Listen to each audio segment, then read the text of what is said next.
This program has been made possible by the Citizens for Nonpartisan Civic Engagement, Mesilla Valley Transportation, Southwest Organizing Project, and the Las Cruces Channel Media Network, streaming live on Facebook, Twitter, and YouTube.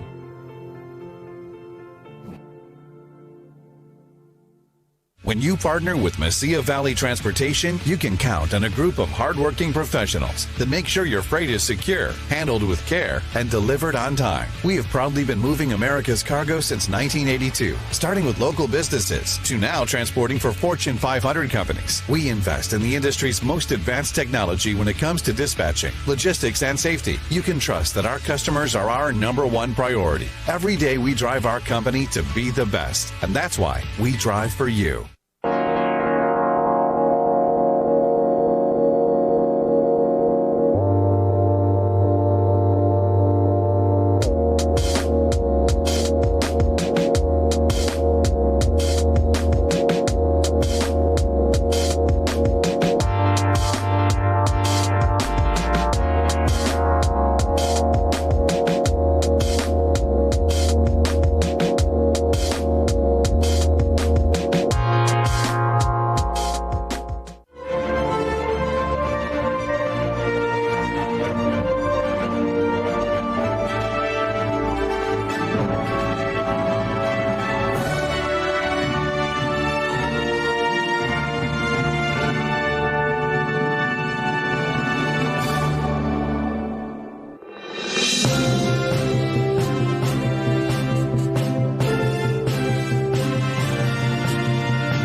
Hello, my name is Arturo Uribe with the Citizens for Nonpartisan Civic Engagement.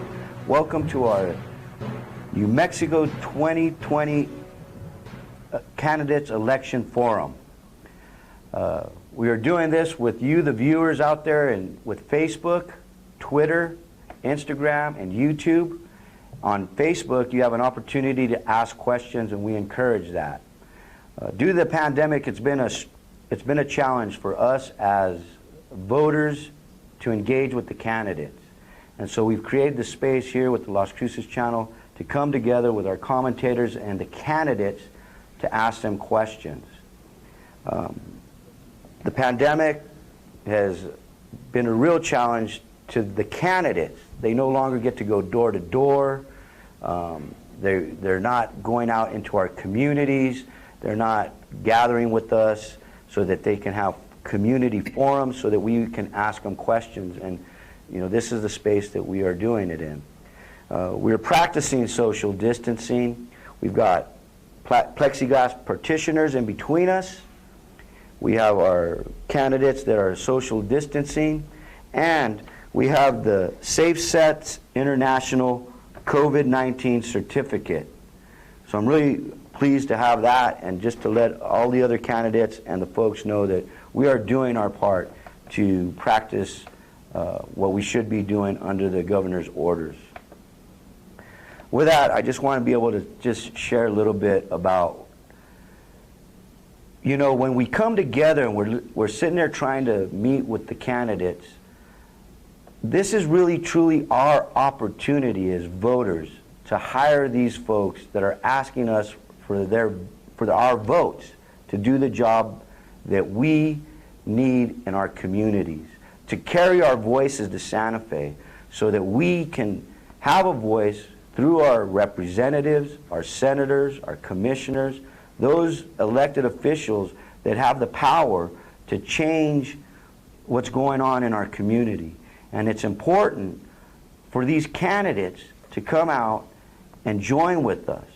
This pandemic, in my honest opinion, has made some of the races and some of the candidates use the pandemic to not engage with us.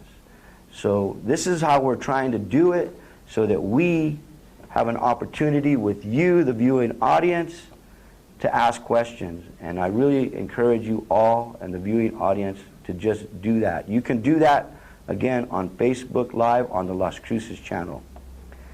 With that, I'd like to go ahead and just give a minute or two for our commentators to introduce themselves and tell them what they do in our community. Marcy? Thank you. Thank you so much for including me in this. My name is Marcy Dickerson, and I am the owner of Game 1 and Game 2, restaurants in Las Cruces, as well as an owner of a catering company and several other companies in town. So I'm very honored to get to be able to question, to really have the one-on-one opportunity that I know all of you would like to have, to question our candidates and those people that we are casting ever important ballots for, to see what is the next step for New Mexico. So I'm honored. Thank you very much. Right on. Kelly. Hi, Kelly Sean O'Connell, and local attorney, and also worked for 6 years on KOBE, the AM Las Cruces show, Talk Radio, which was then taken off. The format was removed, and Spanish music was put in its place. Was not a very popular decision, but they do have Talk Radio back there now. I was former academic researcher at St. Thomas Law in Miami, and was the Encanto house piano player for a year, and I published a column with Canada Free Press in Toronto. Thank you very much.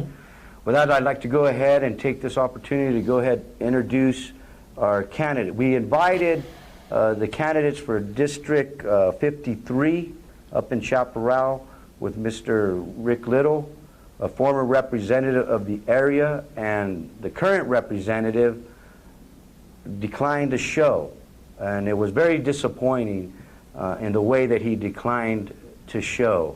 I have my personal feelings about that, but I do want to say that those that show and are willing to take questions from us, the viewing audience, and from us, our commentators, we're carrying the voice, we have to respect that. And so I really appreciate the opportunity to be here with Mr. Rick Little. If you would like to introduce yourself and tell us a little bit about yourself. Okay. Rick Little. I'm running a candidate for District 53. I have been in the legislature for 3 terms, not all consecutive, but one of the reasons I got into the legislature in the first place and wanted to run is because I don't think New Mexico is being run the way it should be run, especially when it comes to our finances and our education system. Those are 2 really main issues that I think we really need to look at. And I've been working on those issues on the 3 terms that I was in the legislature. District 53, do you want me to describe that? Where's sure, that? I mean... District 53 is, Chaparral is the main area now, and people don't understand, Chaparral is about 27,000 people out there now. It's a huge community. It's bigger than the city of Deming and the city of Silver City, as a matter of fact. And then, but Chaparral, and then it's the East Mesa of Las Cruces, and then it runs over to White Sands, Holloman Air Force Base, and then the county part going south of Alamogordo back to Chaparral. So it's a very, very large district. But the reason I ran in the first place was because I wanted to serve people, to help New Mexico get back on its feet a little bit better, especially our education. We are in the bottom of all the top or high lists, and we're on the top of all the bad lists when it comes to crime and when it comes to drugs, when it comes to just all kinds of issues. And so we really needed somebody in there to be able to change things around and make things work for the state of New Mexico. In District 53, when I was looking at the House District registration, people registered there, I mean, you have, as Democrats, 4,681 registered Democrats. Republicans, 3,455 registered Republicans. Right. But you've got independents, people that did not state, that don't claim a party. There are 4,000 voters that aren't claiming a party.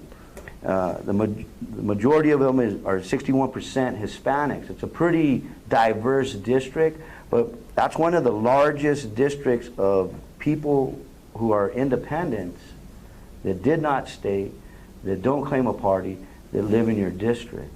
So it's a pretty versatile district. I know that when we were looking at it, I mean, what was your thoughts on that there, Marcy, about the Chaparral area? Well, are we ready for my first question? Sure. Is that it? Okay, let's kick this thing off. Thank you very much. So, obviously, your district is one of what we call the forgotten districts. We all know that there's a line in New Mexico that hits about Socorro that our state, our state legislature, our governor certainly forgets that we're there. So I'm going to ask you, this question has two parts to it. First of all, I think we've seen during COVID that our governor certainly isn't taking any advice from her representatives, from her Senate, from our elected officials. So how is it that you plan on going up in January and not only standing up for your forgotten district and made sure that you are an important piece of New Mexico, but also to go up to stand up to our governor to make sure that what is best for New Mexico is represented? And thank you for that question, because it's really, really strong on my heart right now. One of the things that we really need to do is, it shouldn't be one person being a tyrant that decides who gets to work and who doesn't get to work in this state, and what businesses can stay open and what businesses are closed. It's arbitrary, it's capricious, and what we need to do is get into the legislature and pass a bill that says that the governor doesn't have that. She needs to call the legislature together. We're the ones that are closest to the people, and we're the ones that should be having that input. It shouldn't become from one person just for political reasons to be able to put, economically, we're in terrible shape. And so we've really got to do something to change that dynamic. And well, we'll get into the difference of COVID later, but the numbers of COVID to me are outlandish. And I will tell you, I was surprised also when the Restaurant Association had that lawsuit against it, and it was so quickly turned down. It was that was unconstitutional to me. It should have never gone straight to the Supreme Court in the first place. It should have gone through the process. But it's like I say, it's arbitrary, it's capricious. This governor shouldn't have that kind of power in the state, and she's not respecting New Mexico by doing what she's doing. Absolutely. And just to make a point, Mr. Madrid, would you like to tell us your thoughts on the issue? Oh, that's right. He did not show up because, you know what, unfortunately, the person running against Mr. Little does not feel that you, the viewers who are sitting at home, that it is important for him to communicate with you, that it is important for him to dictate nor establish what his views are. So for you all at home, we thank you for joining us. And I want you to remember that, because every vote counts, and every vote is so important in New Mexico. And certainly the idea that it's time for people to stand up against, your quote, our tyrannical governor is certainly very important right now. All right, Kelly. I was going to say, it sounds like we need to free Willie here. Rick, I know we met before. You came on my show, and we had, I think, a couple of pretty good shows. I don't remember asking you, though, specifically, what is the purpose of government, in your opinion? The purpose of government is for prosperity for the people, freedom, and government is not there to dictate to us what's going on. We are to dictate, the people are to dictate to the government how it should run. That's what the Bill of Rights was all about in the first place. And so they are to support my freedom, they support my religious liberty, they support they're not supposed to get involved and shut it down. And me, especially as a Christian, when it comes to religious liberty, I'm not sure why thousands of people can show up to Walmart and then I cannot sing in church. This is absolutely outrageous, and it's unconstitutional besides. Follow-up question then, yes. Do you feel like the government, and maybe even the governor, might have a jaundiced and negative view of religion? I'm sorry? A negative view of religion, is it possible? And I believe that must be the case, or she wouldn't be doing what she's doing. And this country was founded upon religious freedom. It was a country founded upon Christianity. And if we do not continue that on, our founding fathers said if we were not a religious and virtuous people, this nation would not stand. And so that's one of the fundamental rights that we have that I really believe has got to be cleaned up, especially in this state of New Mexico. Thank you. Mr. Little, I understand that you ran for office there before, and then ran against Willie Madrid, I think Nate Cote. Can you give us the history of that? The history was, I wasn't real happy with the way things were going back in 2010. And I was really busy running my business and trying to make a living, and I didn't have time for it. But I was called by the party here, the Republican Party here in Las Cruces, to see if I would be interested. They had talked to somebody out in Chaparral and said, hey, we need somebody for the district, and he said they recommended me. Well, when they first called me, are you kidding me? I don't have time for any of this kind of stuff. I was conservative at that time, and so anyway, I got into they got me into the legislature. I went down for a missions trip, and I told them, if you get me in, I'll get in. And so when I came back, they got me into all my petitions signed, everything done. But that first time was against Nate Cote, and I happened to win. I worked really hard. I go out and I do door-to-door, and I do those kind of things, and that wasn't done. So I won that. And then after the next time, I will say the Democrat Party came out and worked real hard for Nate Cote, and he beat me by 300 points. And then after that, Nate retired. I ran it again. I was in for 2 more terms. Now that second term that I ran against Willie Madrid. I beat him that time. And I think this last time where he beat me, I think it had to do partly with all the ideas about Trump that I believe aren't true, but that were out there, especially in my district. Right. And then just if you can share with us, I've worked in Chaparral. I've met with you before with our community groups. Mm-hmm. Can you tell us a little bit about the community group that you are part of over there with a bunch of community leaders? Well, that's one thing that I am proud about Chaparral. I have been part of that community since 1968.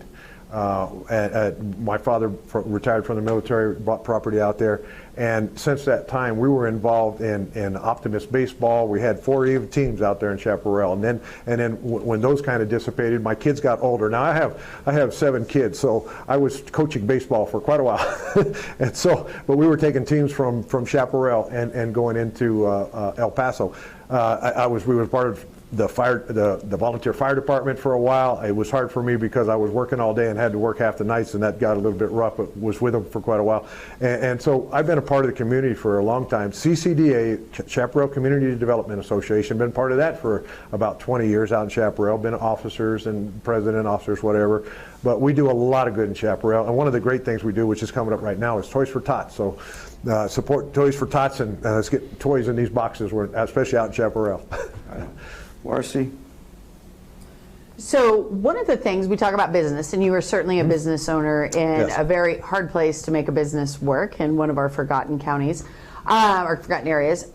New Mexico has almost double the amount of business regulations as Arizona and Texas. How do you intend, as a representative, to help remedy that, to make New Mexico a desirable location for these companies that are looking to relocate? This is a problem that I've had, and one of the reasons I got into the legislature in the first place. The red tape, the permits, the regulations, the zoning here. Doña County, other than Bernalillo County, and on some things, Doña County is harder as far as regulations and red tape.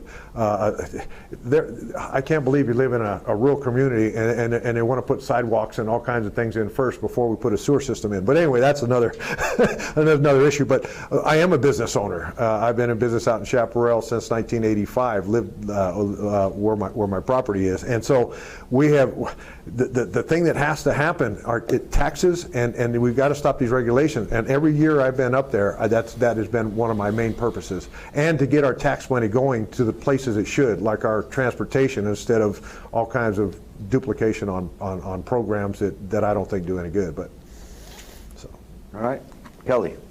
All right, so COVID's already been mentioned. What would you have changed?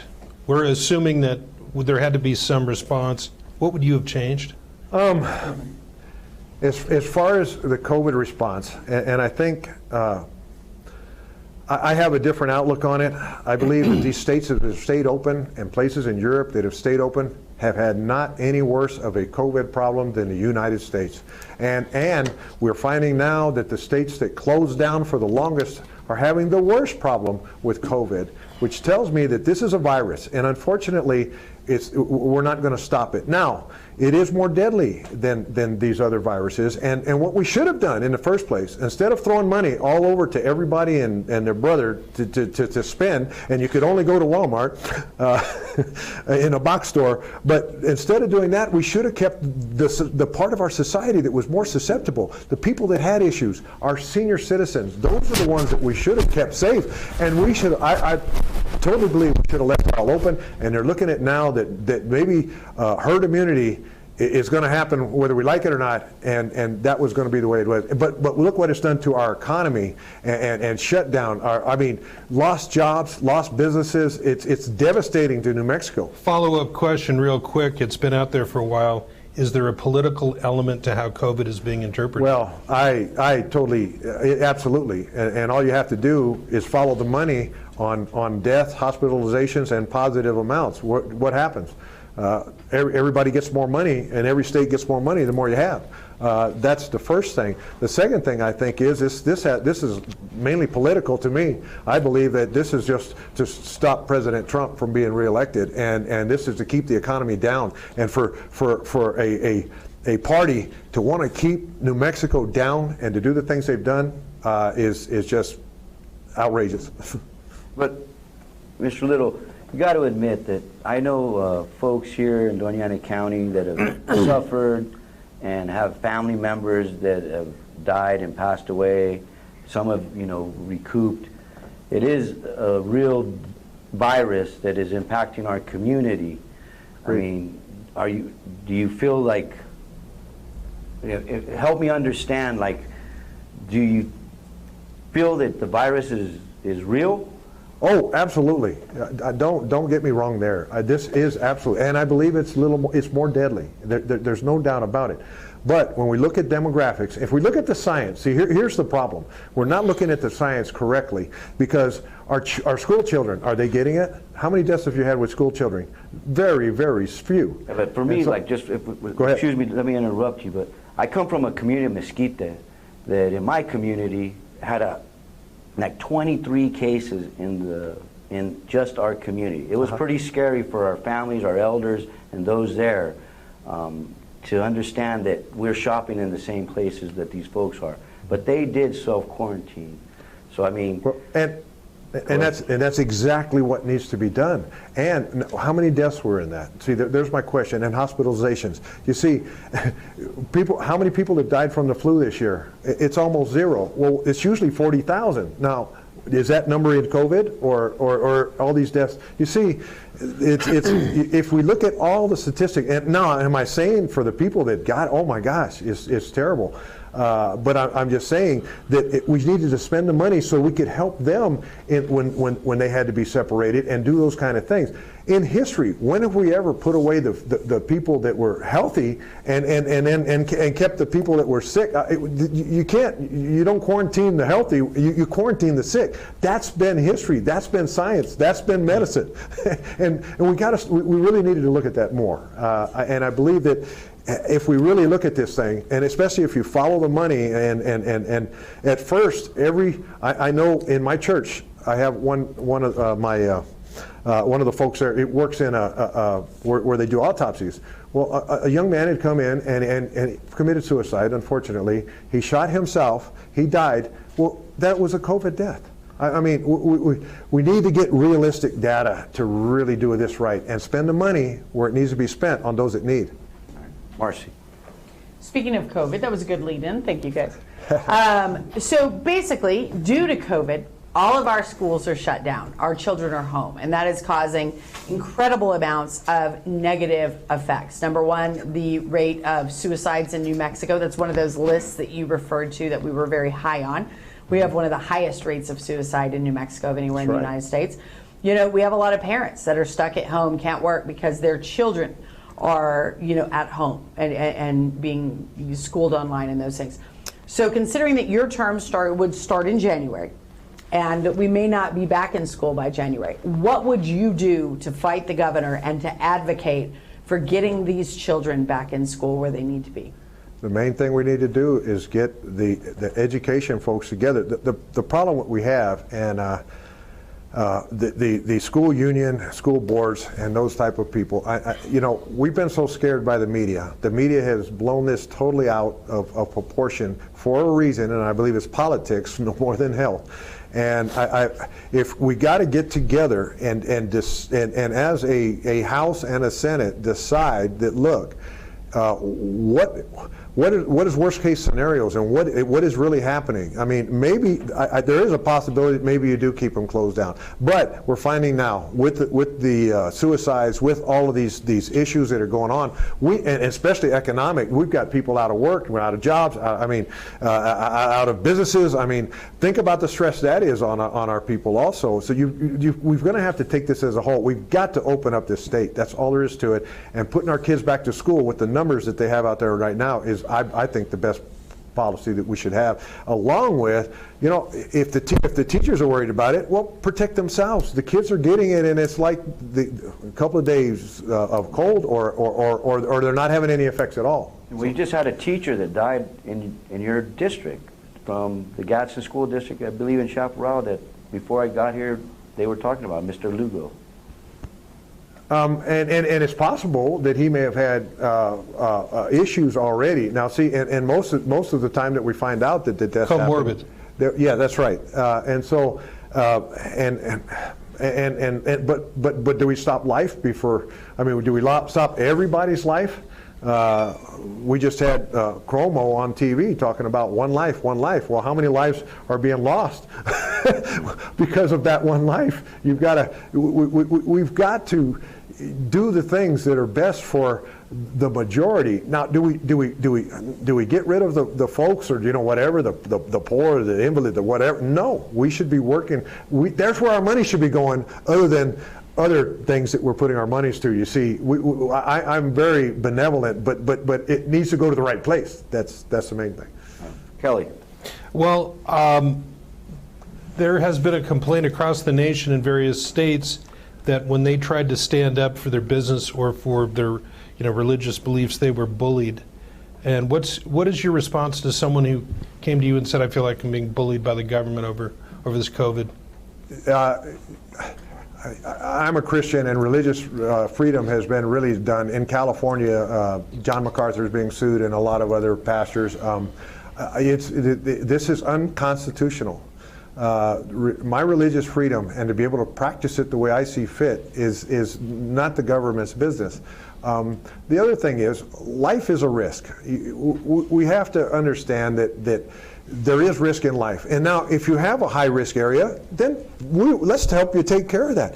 But, you know, you could die in a car accident tomorrow. You could, I mean, we've got to look at what's good for the whole. If you're looking at numbers, maybe we should stop driving cars and trucks and buses, because, you know what, there's 100,000 die every year in that particular place.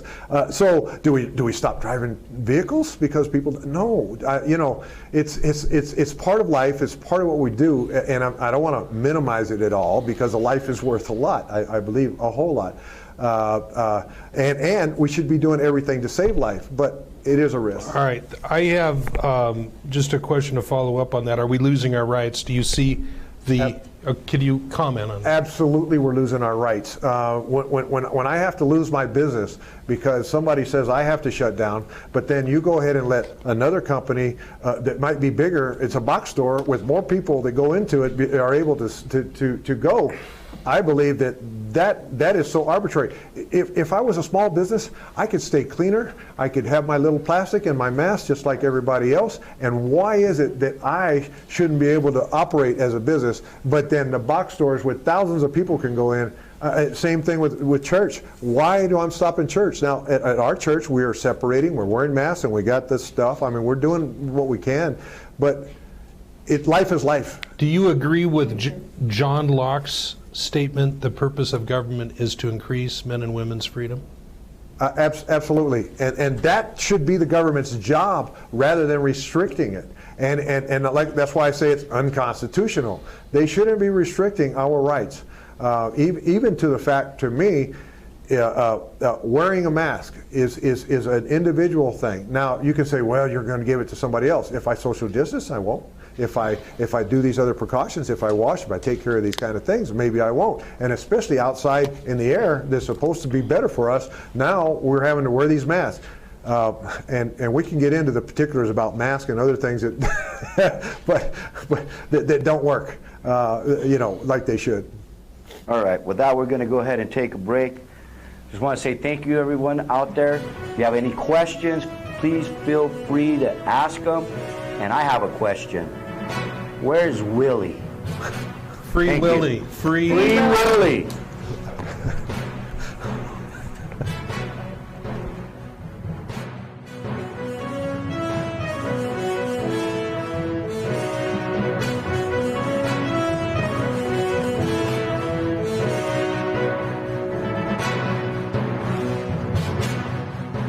When I think of MVT, I can't help but think of the finest trucking company in the U.S. They provide a driver experience like no other. From regional routes to great pay, they make it a priority to make sure you feel right at home. As a truck driver, there are several companies to choose from, but I decided to drive with MVT, where they have state-of-the-art equipment and the best trucks in the industry, so you arrive at your destination safely and in style. I truly love what I do. After all, I'm proud to be with MVT. Join the Mesilla Valley Transportation family.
All right, well, thank you for coming back. Again, we are live streaming on Facebook, Twitter, and YouTube. Feel free to ask a question on Facebook. We're here today with the candidate for House District 53, Mr. Rick Little. He's out of Chaparral. I've done a lot of work there in Chaparral with some of the folks. Actually, they've done a lot of work. I've just participated with them. One of the things that I really appreciate what Marcy said was, you know, they are the stepchild of Doña Ana County. They're forgotten.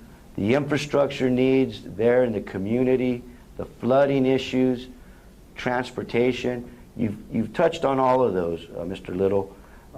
What is one of the biggest needs you feel for infrastructure in Chaparral? For Chaparral, the main thing we need to do, the county commission put a sewer system on us way back 14 years ago and said that the residents weren't going to have to pay for it. It was all going to be on paid for by either federal, state monies and those type of issues. And so they started putting it in, and we got about I don't know, one section of it in. And then things started happening. They couldn't get the money. We've got maybe 3 pieces in. They're not going according to the first plan because they're putting it in where there are not. There's more housing in areas where that was supposed to be done later, but because of the logistics of it, so anyway, the sewer system is probably the main thing. Infrastructure, especially in rural areas, and especially we're still considered a colonia.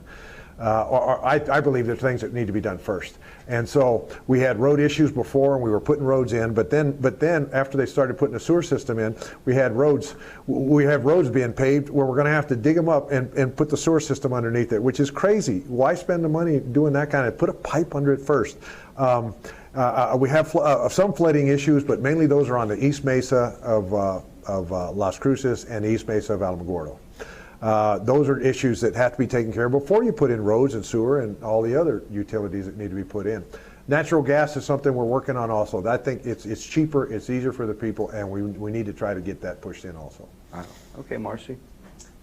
So as we're talking about business, one of the things that we know, and I'm sure you can relate to as a business owner, is the fact that New Mexico has one of the most aggressive minimum wage rates and minimum wage escalation schedules of any place in the United States. Now, tell me a little bit about how you think minimum wage affects the amount of businesses that work here, the total amount of jobs available to our communities, and exactly what you plan to do about our very aggressive minimum wage when you're in Santa Fe. Just the same thing I've done every legislature I was there, and that's try to stop this minimum wage stuff. You know, minimum wage doesn't work the way it sounds like it should. Everybody gets a little bit of a raise, and then they have more money to spend. But the problem is every product you buy now goes up by that amount. So your raise doesn't do you any good. All it does, and the problem with government is then they'll just raise the poverty level up to it anyway. So it's a lose-lose situation. The way it should work, and I believe that the employees would make more money, is if it was, this is a deal, and this is biblical, to where employment is between an employer and an employee. It's not, there's no third party people here. If you don't want to work for somebody for whatever they want to pay you, then you don't work for them. It's a real simple thing. And then if you do, then you do. Or if you want more money, that's a negotiation that happens between an employer and employee. When the state comes in and says there's a minimum, they've just shut it down for people to where they're going to keep them at a certain amount. And it's about the worst thing I think you can do as far as trying to raise an economy up. And you'll find out in Santa Fe, when I was up there and they raised the minimum wage to $15 or something, guess what? Restaurants were having problems, buildings were closing, the economy was getting worse, not better. Actually, you know, I have to respectfully disagree with you, Mr. Little, because I was up in Santa Fe, and I've seen cities and places where they have increased the minimum wage in increments that has benefited the workers and the businesses. But that's just my experience. Are you really against a minimum wage, or are you against like the $15 minimum wage? I believe that it should be between the employer and the employee. And I'm a small business owner. I have never paid my people minimum wage. It's a hard job. It's a lot of grunt work, and so I don't do that because I want to give them more. I want to help them out. We give them raises. There's certain we go right on along. But if a lot of places will say, well, it's minimum wage, so you're going to work for that amount. Even guys that come out and clean my yard and stuff, that I have gardeners and people, I pay them at least $10 an hour, you know, and it's still what, $7.50 or $8 or something. I really believe that the whole economy would be better off, and I have seen it in Santa Fe when I was there in 2016. We had that problem. We were going, some of the restaurants had closed. As a matter of fact, we went into a restaurant and asked it right after they had done it now. Well, this was probably 6 or 7 months. But anyway, I went with Representative Gallegos into a restaurant. How's that wage raise working with you? Well, I haven't seen it. That was her words. I haven't seen it at all. Well, so I don't know where that money was going or how it was working, but the employee wasn't getting it. So I don't know. I don't believe it works the way that they think it works. I think the economy would work better without it. Kelly. Yeah. Okay. So you're in Chaparral. Could you name 3 things? We're talking about it's a hard place to have a business. New Mexico in general is a hard place. And then this area is supposed to be one of the worst in the nation to come in and open a franchise. Could you name 3 ideas to grow the business, the economy in Chaparral? The problem that we have is I need to go back to infrastructure. One of the reasons we don't have businesses in Chaparral very much, and we should have, with 27,000 people or better, there should be all kinds. We should have. I have talked to fast food establishments to try to get McDonald's and a few of the others, Burger King and some of. No, we don't want to move Chaparral. And one of the problems is a tax burden, especially with gross receipts tax. That's a tax pyramiding, and they have a real problem when you really get down to it. When everything is taxed all along the line, and then you got to have tax on that. It's too expensive. We got to stop we've got to stop that tax. That's all there is to it. And then our regulations are not really good. And we do have our economic development department. We do have some pretty decent incentives and stuff, but how long do they last, and how long is it good for the company? You see, it could get cut off at any moment. See, there's a problem there. But our regulations, as far as building something, I can't move old buildings in hardly anymore and get paid for them, because for the main reason is by the time I've got to bring them up to code and do the whole thing and make them almost brand new, and then they can't move in till the carpet's on the floor and the paint's on the wall, and so they might as well buy a brand new house from somebody. So it hurts me. Follow-up question, do we have a problem losing businesses to El Paso? Well, you're right there on the border. Do you feel more like you're part of El Paso or Doñana? That is absolutely correct. And there's a couple of things. Our water system also is a problem because it's not quite big enough. We really need there's 3 water systems out there that we need to get bigger. To get a business, and now you got to have a sprinkler system, right? A commercial business. And so our water pressure and our volume is not enough for those. So it deprives us from getting it in. Our sewer system in certain places, they'd have to move where it was on a sewer, and our sewer system is not quite big enough for that size of a place either. There's a lot of, the infrastructure has to go in before businesses can really thrive there. Now we do have a lot of mom and pop restaurants. We've got 3 dollar stores now, which I think we got a bank. Being one building, but we have the bank that came in from Alamogordo, Artesia for that matter. But and you know, they do a great service with their scholarship funds. They give out $600,000 each year to Gadsden, not only Gadsden, Chaparral high school students. I mean, that's an awesome thing. But yeah, we have these issues, and that's where my opponent wants to bring in a railroad into the area to start business. Really, to do that kind of money, you're looking at millions of dollars to put in it. They'd have to put an overpass over 54. They're going to have to do all these kind of things. And I don't believe we can get that infrastructure money unless you have businesses that are willing to help put in and pay for those kind of things. We've got to do something of making our community, businesses for the community work. All right, Marcy. I would just like to hear Mr. Willie Madrid explain to us his plan with the railroad company. Yeah, I mean, I think... Oh, he's not here! Oh my goodness. Free Willie. Free Willie is not here, so he cannot explain to us his epic plan to save Chaparral and the south of Doñana County.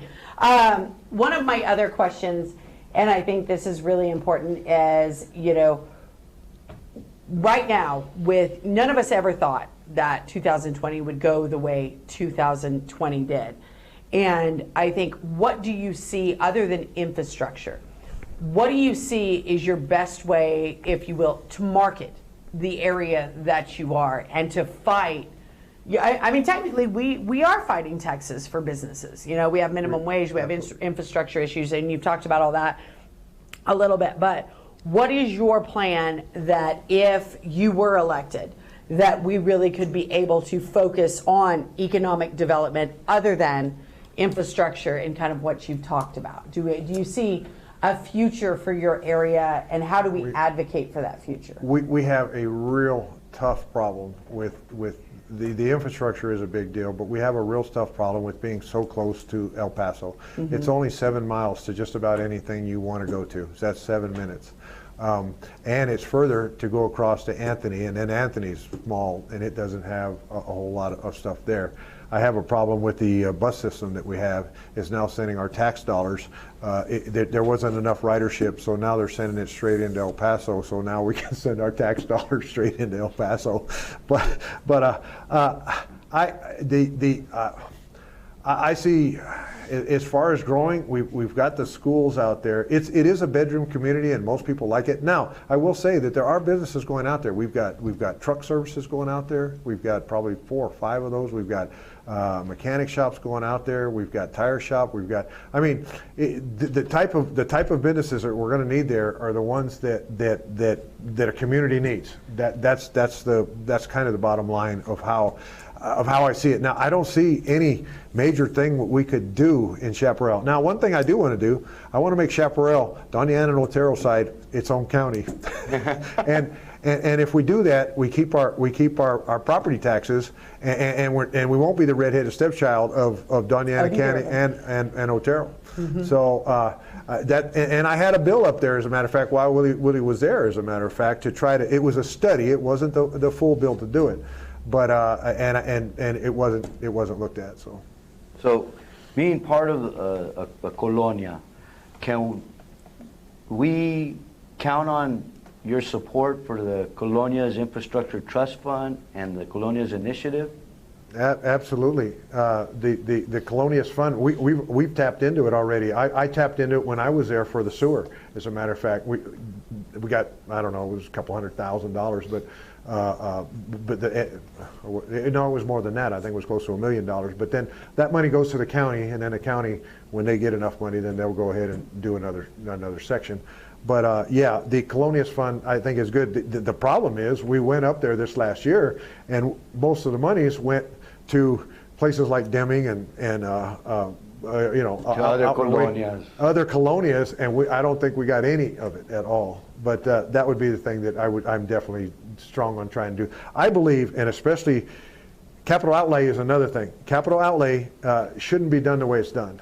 It should go around the state to the different areas, but it shouldn't be for every politician to be able to spend a few $100,000, or Willie got quite a bit of money because of oil and gas, but which I wasn't privy to. But yeah, and so if that infrastructure money, and it's made for infrastructure, capital development, should be for bigger projects, which means we should tap into it when it comes to our area, to where I can get a whole section of the sewer done, and get a bigger sewer system and help with our water. All right. Kelly. Now, if Willie Freebie Madrid were here, what is 1 or 2 questions that you'd really like to have answered from him? Well, I don't know questions answered. Well, the question would be why he put his money where he did for Chaparral. And then the other question is, did you spend any money in Las Cruces or Alamogordo area? But that's another issue. What did he do? What did he do with that money? What he did is, instead of spending the money on infrastructure, he spent on a library, which I believe paperwork's going to be a thing of the past, and a library. We've got 6 of them. They are the schools. And how much did he spend? Pardon me? How much did it was he spend? Over $500,000 or something. On a library? On the library. And it was supposed to be part of a clinic, too. But the problem with that is, we've already got 3 clinics. I've got Presbyterian out there that is begging for more people.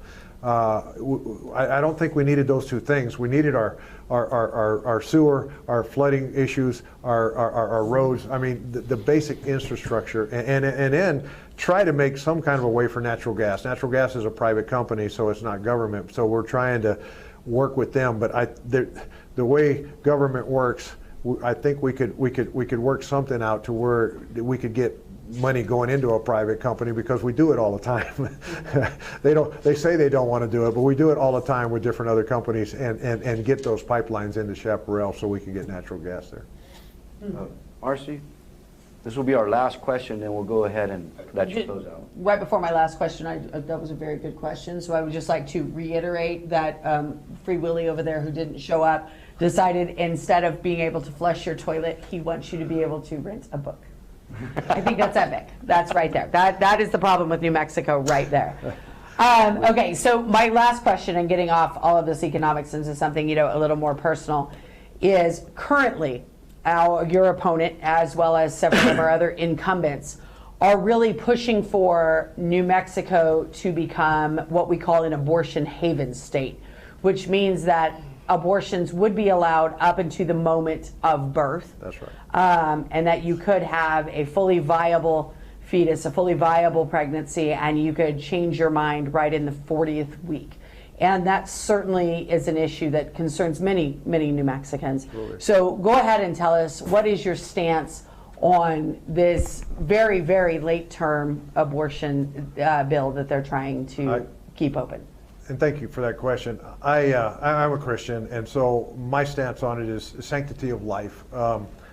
And I'm going to make a crude analogy right here, so stay with me a little bit. But, you know, when we have dogs and cats and they get pregnant, we don't say that that's a piece of tissue in there. We say that that's going to be a dog and that's going to be a cat, and that's what they're going to be.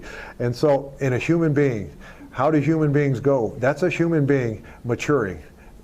No matter how you look at it, that's what it is. And so I was surprised they even passed it out of the House, because I knew they were going to have a problem in the Senate, because the House passed it out.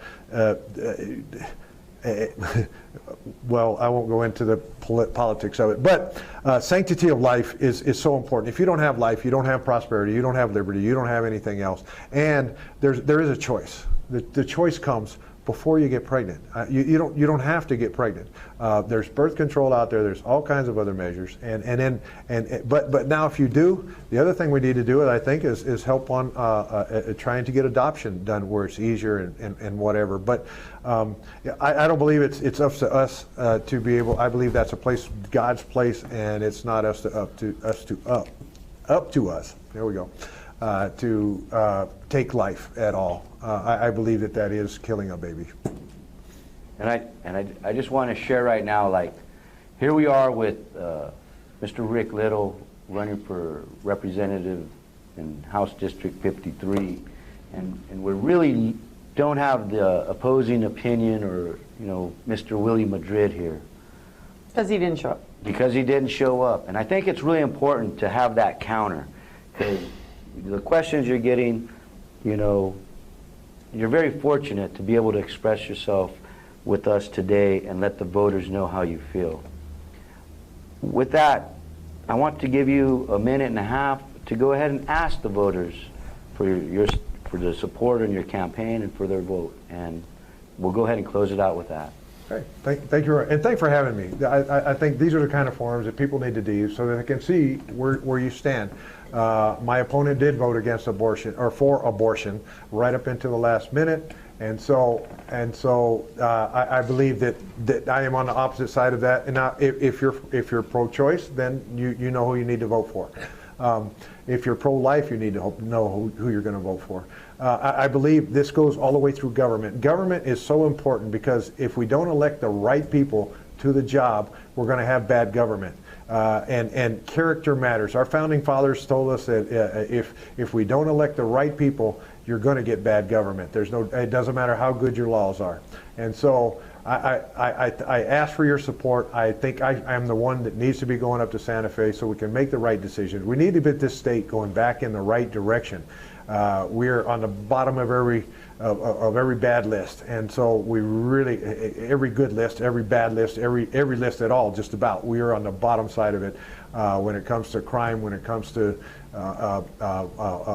things like abortion, when it comes to our finances, when it comes to our child poverty, whatever it is, we're on the bottom. And if we don't start changing that around, and you know, this state has been run by one side of the aisle for the last 60 or 70 years, and that needs to change. We need to change New Mexico for the better, and unless we make a big change, nothing's going to happen.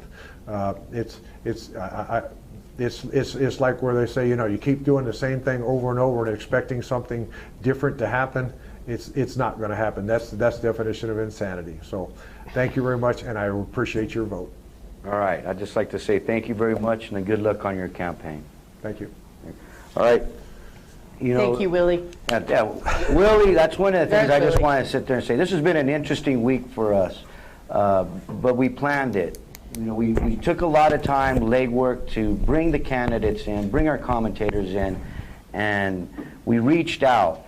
And I can tell you, with the candidates for like Carrie Hamblin, Willie Madrid, you know, these folks are not participating. They're not coming out to meet with us.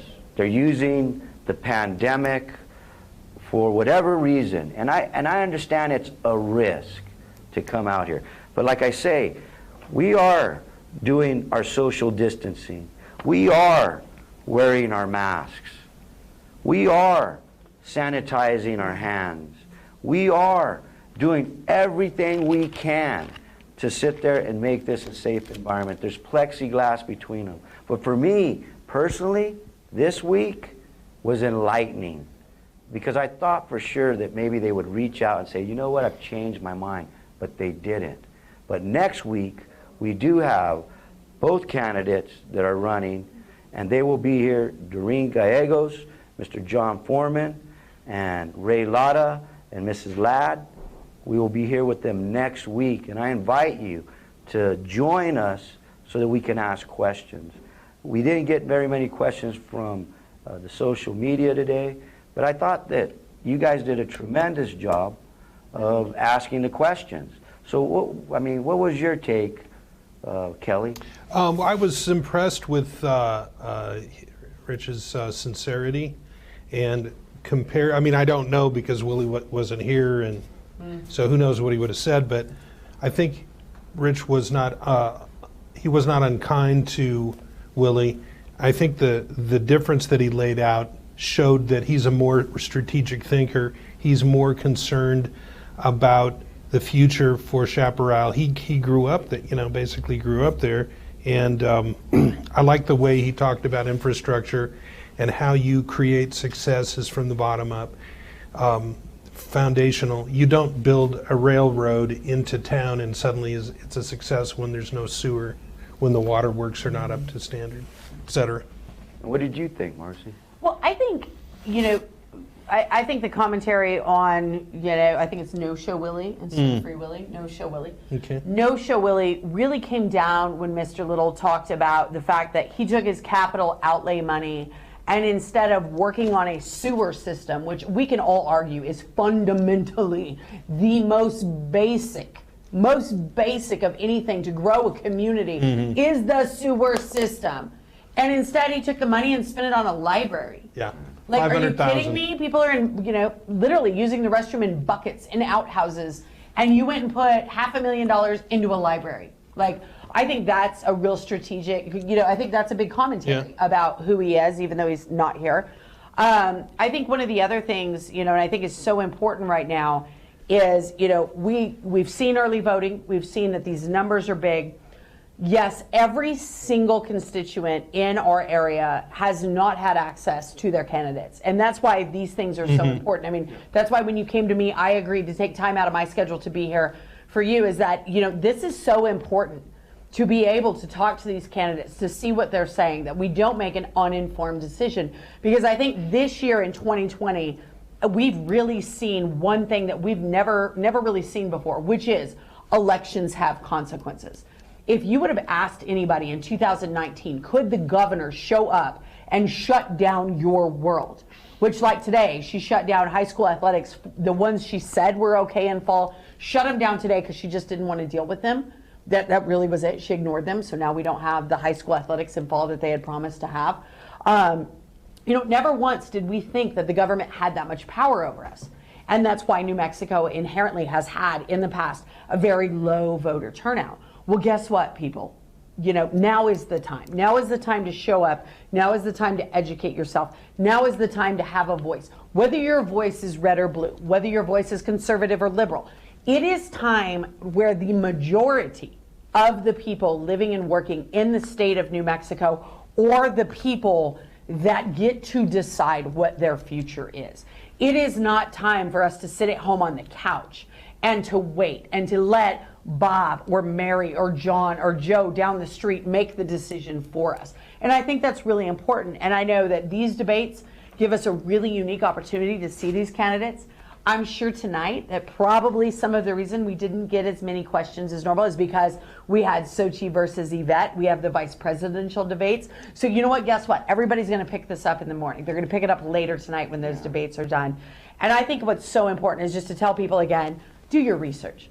Don't believe the first 3 ads you see.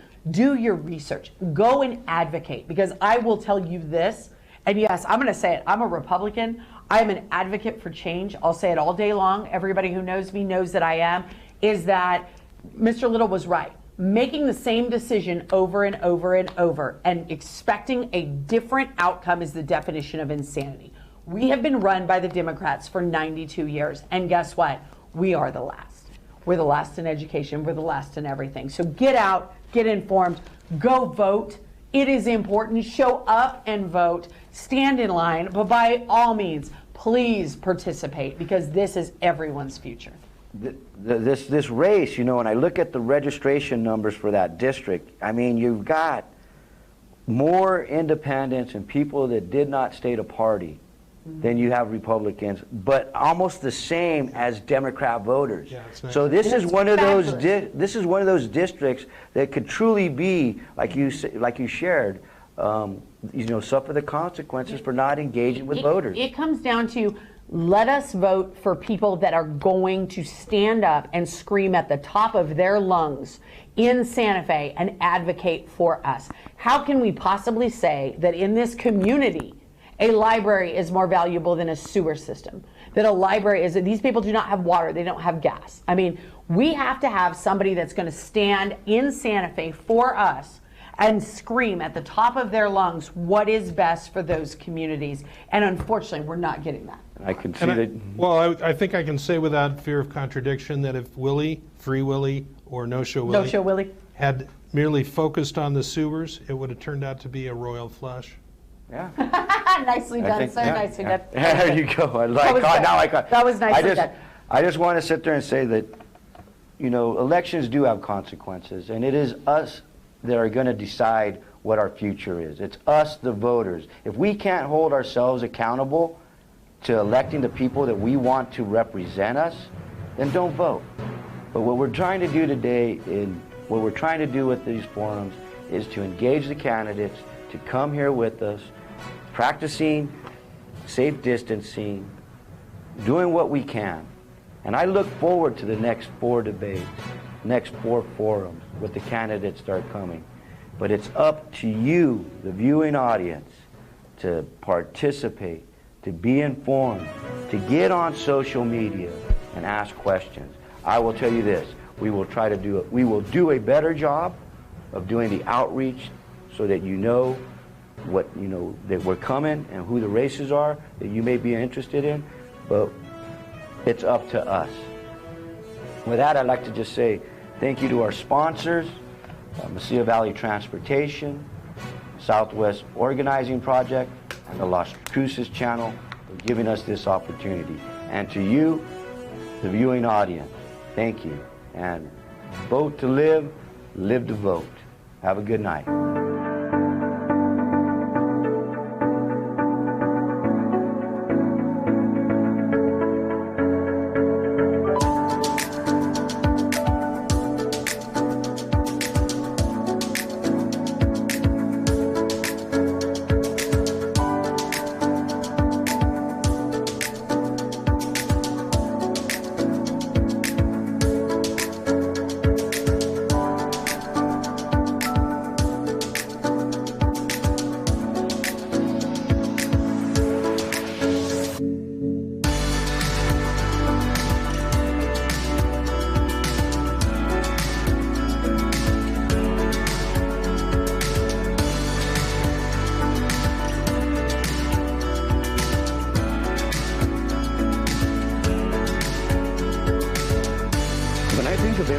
I can't help but think of the finest trucking company in the U.S. They provide a driver experience like no other. From regional routes to great pay, they make it a priority to make sure you feel right at home. As a truck driver, there are several companies to choose from, but I decided to drive with MVT, where they have state-of-the-art equipment and the best trucks in the industry, so you arrive at your destination safely and in style. I truly love what I do. After all, I'm proud to be with MVT. Join the Mesilla Valley Transportation family.